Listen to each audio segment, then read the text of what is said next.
So after you have an idea, after you have a small business, how do you scale it? How do you grow it? What are the things you need to do? One of the best people I know to answer this question is Rick Ifland, a good friend of mine. He's wildly successful. So Rick, I want to know if someone has a business that is growing, they've got a customer base, they've got a good product, how do they scale? How do they get better? What are the things they need to worry about in terms of the challenges and the complications ahead of them? How do you set them up for success? How do they thrive and grow and become a bigger business? Yeah, so Eric, that's a great question. So the first thing I would do, and I'm going to assume that you already have a product or a service, you're already growing, you've already had some initial success.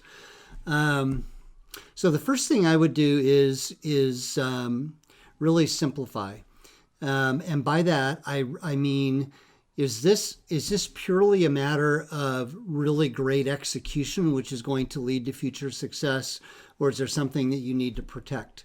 And if it's something you need to protect, there's a totally different animal that we would need to speak about in intellectual property and how to strategically go through some ways to secure your place. It's not just one patent and then you're on your way, because larger competitors will be able to find a way around that patent. So strategically, you need to think through it.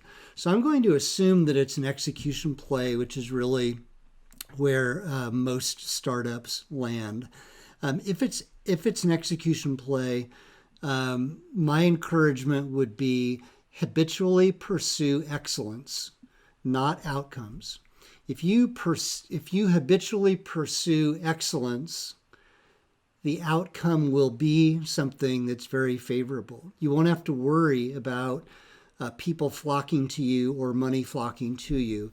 It's going to naturally occur. The problem is if you don't pursue excellence and you just pursue outcomes, I need money, I need more people. If your focus becomes the outcomes, there will be people that will catch up to you. There'll be other competitors that will catch up to you. Excellence, when you pursue it, is really, really tough to compete against. But if all you need is more money and all you need is more people, there's plenty of money and plenty of people that are on the sidelines, and they can catch up to you. So if it's not an intellectual property play, you have to habitually pursue excellence. Second thing I would say is time your friend or is time your foe? Again, if it's execution, usually there's advantages in first mover status. And if there is advantage in doing that, then scale does become really important. But that's not always the case. Sometimes it's good not to be the first one to the market. Sometimes it's better to learn on somebody else's dime how not to do something so that you can streamline it, become efficient, and figure out how to take something to market. So again, is time your friend or is time your foe? If right now you have something, the world doesn't know about it yet, time is your friend. And so do all the blocking and tackling that you need to do before it becomes public, because as soon as it becomes public, the pace will accelerate on you rapidly. And when it accelerates on you rapidly, and you're constantly redefining your own role, you're constantly redefining the organization, you may even be tweaking the product and service to meet future needs or client demands who want you to do more and more, okay?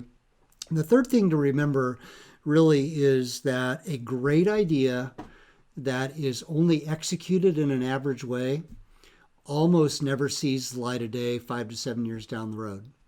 However, there's a lot of average ideas with brilliant execution, and almost all of those are still alive 5 to 7 years later. Because what happens is if you're pursuing excellence and you're surrounding yourself with the right people, that average idea iterates. And as it iterates, it becomes better and better and better and better. And it really does begin to align itself with what the customer is looking for. And you become better and better at what you're doing. So bottom line is habitually pursue excellence. The money will find you. The talent will find you. Don't chase outcomes. Chase excellence. And when you chase excellence, good things are going to happen.